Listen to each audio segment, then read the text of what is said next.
నమస్తే. Welcome to college TV. Big breaking చూస్తా ఉన్నాం. రీసెంట్‌గా భారతీయ జనతా పార్టీకి రిజైన్ చేస్తున్నట్లు ప్రకటించినటువంటి రాజా సింగ్ యొక్క రాజీనామాను కేంద్ర బీజేపీ శాఖ ఆమోదించినట్టుగా ఇంతకు ముందే మనకు న్యూస్ వాళ్ళకి సంబంధించిన ఒక అఫీషియల్ నోటు బయటికి రావడం జరిగింది. అయితే ఈ క్రమంలో రాజా సింగ్ అడుగులు ఎటువైపు పోబోతున్నాయి? ఆయనైతే కాంగ్రెస్‌లో చేరడమా? లేకపోతే బీఆర్ఎస్‌లో చేరడమా? అనేటువంటి ప్రశ్న అయితే ఉండదు పక్కా. అది 100% కాంగ్రెస్‌లో చేరడు. 100% బీఆర్ఎస్‌లో చేరడు. అయితే ఆయన సొంత కుంపటి పెట్టుకోవడమా? లేకపోతే ఇక్కడ శివసేన పార్టీలోకి పోవడమా? అనేటువంటి ఒక బలమైనటువంటి చర్చ జరుగుతా ఉంది. ఆయన మదిలో కూడా చాలా శివసేనలోకి వెళ్ళడమా? లేకపోతే కొత్త పార్టీ పెట్టడమా? ఇంకేం తన భవిష్యత్ కార్యాచరణ ఏంటి అనేది కొంత ఆలోచన చాలా సీరియస్‌గా చేస్తున్నట్టు తెలుస్తోంది. దాని గురించే కొంత లోతుగా మనం దీని గురించి డెప్త్‌గా ప్రయత్నం చేద్దాం. ఎందుకంటే శివసేనలోకి పోతున్నాడు అనేటువంటి చర్చ చాలా బలంగా జరుగుతా ఉంది. ఎందుకు శివసేనను ఆప్షన్‌గా తీసుకుంటాడు రాజా సింగ్? దానివల్ల భారతీయ జనతా పార్టీకి జరిగేటువంటి నష్టం ఏ విధంగా ఉండబోతుంది అనేది మనం చాలా డీటెయిల్గా ఇందులో మాట్లాడేటువంటి ప్రయత్నం చేద్దాం. సో దానికంటే ముందు దయచేసి కాలేజ్ టీవీ అని దయచేసి like, comment, share and subscribe మిత్రులారా. సో అయితే ఒకసారి రాజా సింగ్ యొక్క రిజిగ్నేషన్ కేంద్ర బీజేపీ ఇచ్చినటువంటి లెటర్ ఏదైతే ఉందో దాన్ని ఒకసారి మీకు చూపించే ప్రయత్నం చేస్తా. ఇది రాజా సింగ్ సంబంధించినటువంటి to address. Namaskar, this is reference to you letter number 1041 dated 38th June 2025 written to Sri Kishan Reddy Ji, President BJP Telangana State, regarding your resignation from the party. The aforesaid letter has been brought to the notice of Honorable National President Sri Jagat Prakash Nadda Ji.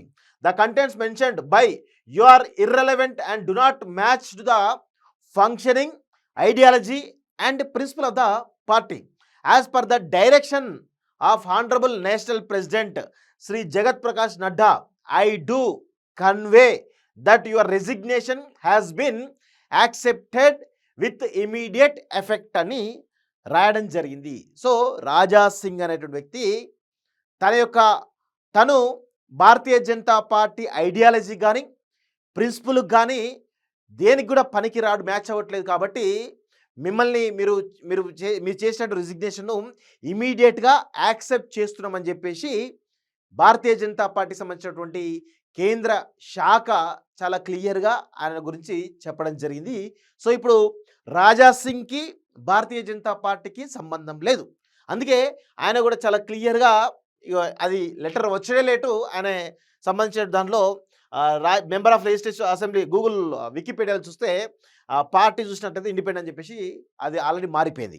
So ఈ క్రమంలో రాజా సింగ్ ఎటువైపు పోబోతున్నాడు? ఇప్పుడు ఆయన స్వతహాగా ఆయన ఒక MLA పార్టీకి resign చేసింది కాబట్టి ఆయనే సొంత కొంపటి పెట్టుకోవడమా లేకపోతే అదర్ పార్టీలకు పోవడమా అనేది జరుగుతూ ఉంది. సో ఈ క్రమంలో ఆయన ముందున్నటువంటి ప్రస్తుతం తెలంగాణ రాష్ట్రానికి సంబంధించి కానీ లేకపోతే కేంద్ర భారతదేశానికి సంబంధించిన విషయాలు రెండు చూసినట్లయితే భారతదేశంలో ఈరోజు భారతీయ జనతా పార్టీకి అపోనెంట్ పార్టీ, ప్రతిపక్ష పార్టీ అవుతుందో కాంగ్రెస్ పార్టీ. రాజా సింగ్ కాంగ్రెస్ పార్టీలో చేరుతాడా? ఆయన ఐడియాలజీకి కాంగ్రెస్ పార్టీకి ఎటువంటి అసలు ఆస్మాన్ పర్క్ డిఫరెన్స్ అయితే ఉంటుంది. సో ఎట్టి పరిస్థితుల్లోనూ ఆయన చేరడానికి అవకాశం లేవు.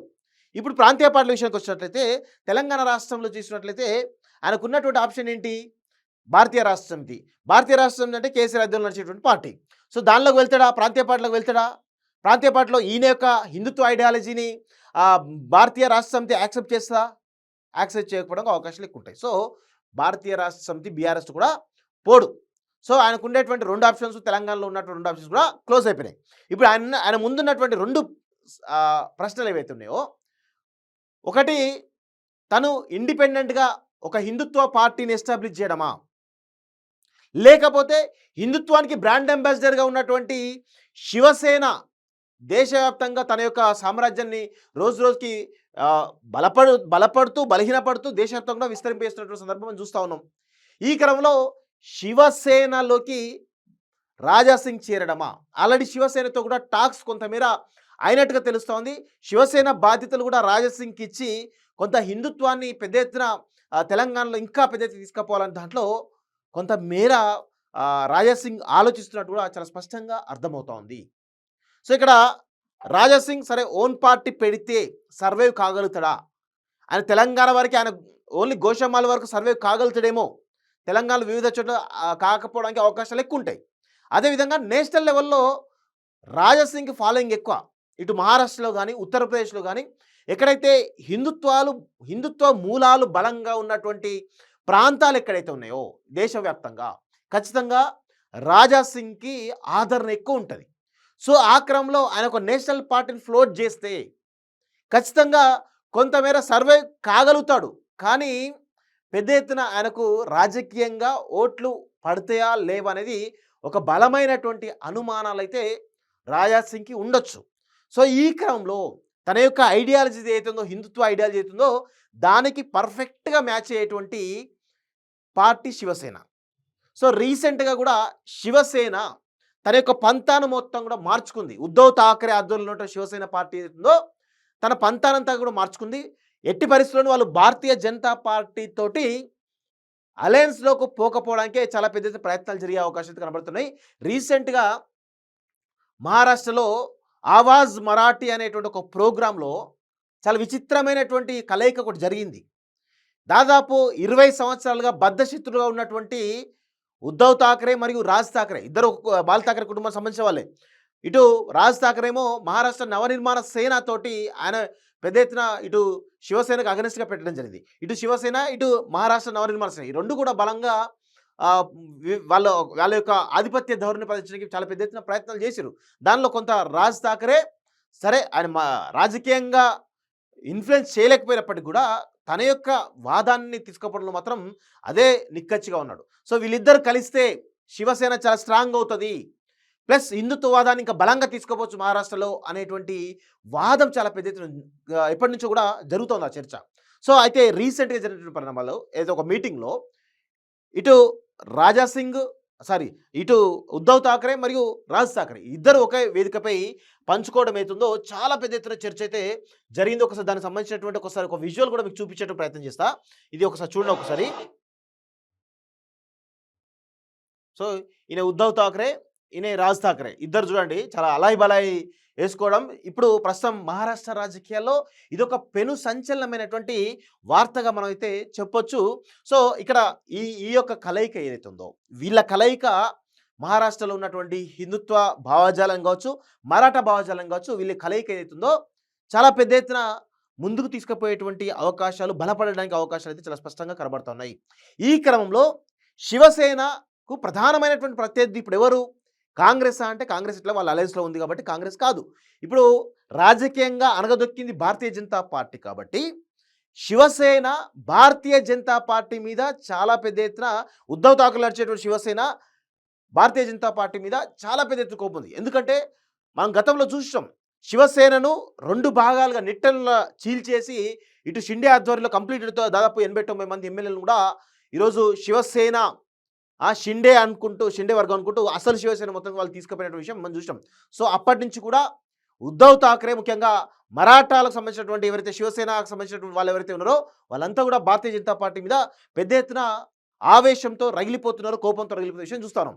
ఈ క్రమంలో దేశవ్యాప్తంగా ఇటు హిందుత్వ వాదానికి మేమే బ్రాండ్ అంబాసిడర్ చెప్పేటువంటి భారతీయ జనతా పార్టీని కాదని మేమే అసలు హిందుత్వవాదానికి బ్రాండ్ అంబాసిడర్ చెప్పేసి శివసేన కూడా దేశవ్యాప్తంగా వాళ్ళ యొక్క మూలాలను విస్తరింపజేయడానికి చాలా పెద్ద ఎత్తున ప్రయత్నాలు చేస్తూ ఉంది. అందులో భాగంగానే రీసెంట్గా వీళ్ళిద్దరి కలయిక జరిగింది. రాజ్ ఠాక్రే, ఉద్ధవ్ ఠాక్రే కలయిక జరిగింది.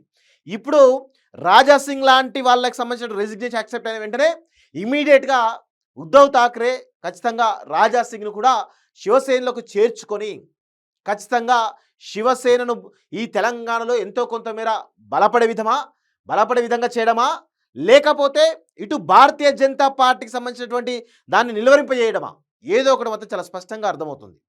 ఏదో ఒకటి మాత్రం ఖచ్చితంగా చేస్తారనే విషయం కనబడతా ఉంది. ఇది వాస్తవంగా ఈ సౌత్ ఇండియాలో గేట్వేగా ఉన్నటువంటి బీజేపీ గేట్వే అనుకుంటున్నటువంటి తెలంగాణ రాష్ట్రంలో ఖచ్చితంగా ఈ దెబ్బ ఇప్పుడు రీసెంట్గా వారు రామచంద్రరావుని బీజేపీ అధ్యక్షుడు నియమించిన తర్వాత భారతీయ జనతా పార్టీ ప్రభావం పెరగాల తగ్గిందా అనేది ఒకసారి మీరు ఆలోచించుకుంటే తెలుస్తుంది.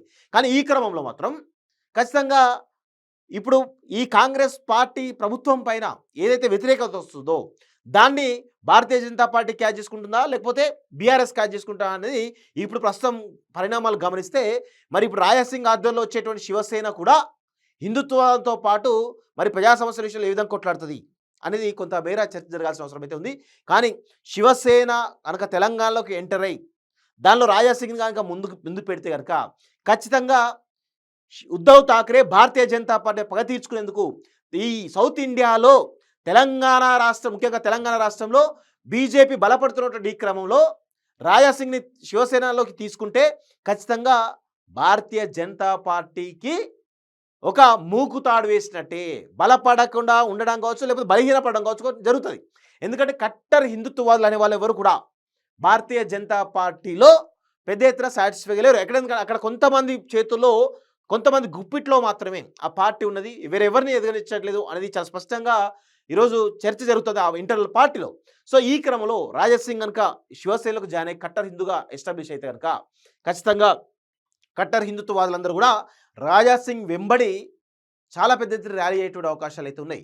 సో ఇది కేవలం తెలంగాణ వరకే పరిమితం అవుతుందా అంటే రాసి పెట్టుకోండి, భవిష్యత్తులో భారతీయ జనతా పార్టీని దేశవ్యాప్తంగా ఎవరైతే వాళ్ళు మేమే హిందుత్వ బ్రాండ్ నెంబర్స్ అనుకునేటువంటి భారతీయ జనతా పార్టీ అవుతుందో అదే హిందుత్వ ఏజెండా తోటి ఈరోజు శివసేన నాట్ ఓన్లీ తెలంగాణ, రేపటి రోజున ఆంధ్రప్రదేశ్, కర్ణాటక, దేశంలో ఉన్నటువంటి అన్ని రాష్ట్రాలకు కూడా విస్తరింపజేసి భారతీయ జనతా పార్టీకి చావు దెబ్బ కొట్టడానికి చాలా పెద్ద ఎత్తున శివసేన సీరియస్ ప్రయత్నాలు చేసేటువంటి అవకాశాలు కూడా చాలా బలంగా ఉన్నాయి. అందులో భాగంగానే రాజాసింగ్ని కేవలం తెలంగాణ వరకే పరిమితం చేయరు వాళ్ళు. ఖచ్చితంగా రాజాసింగ్ని శివసేనలో కీలకమైనటువంటి వ్యక్తిగా ప్రొజెక్ట్ చేసి దేశవ్యాప్తంగా తనకుండేటువంటి కట్టర్ హిందూ భావజాలం అవుతుందో, కట్టర్ హిందూ అనేటువంటి పేరు అవుతుందో దాన్ని దేశవ్యాప్తంగా కూడా ఆయన యొక్క ఇమేజ్ను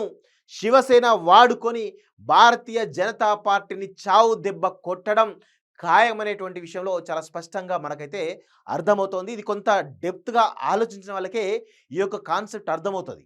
సో అందుకే రాజాసింగ్ మరి కొత్త పార్టీ పెడతాడా, లేకపోతే శివసేనలోకి వెళ్ళి మీ హిందుత్వానికి మేమే బ్రాండ్ నెంబర్ చెప్పుకున్నటువంటి భారతీయ జనతా పార్టీ నిర్వహిస్తాడా శివసేనలో చేరి అనేటువంటి ఈ విషయాన్ని మరికొద్ది రోజులు ఆగితే ఖచ్చితంగా దీనిపైన క్లారిటీ వచ్చేటువంటి అవకాశం అయితే కనబడతా ఉంది. సో ఇది రాజాసింగ్ భవిష్యత్ కార్యాచరణ ఎలా ఉండబోతుందని పైన చిన్న అనాలిసిస్. చూస్తూనే ఉండండి college TV. Thank you very much.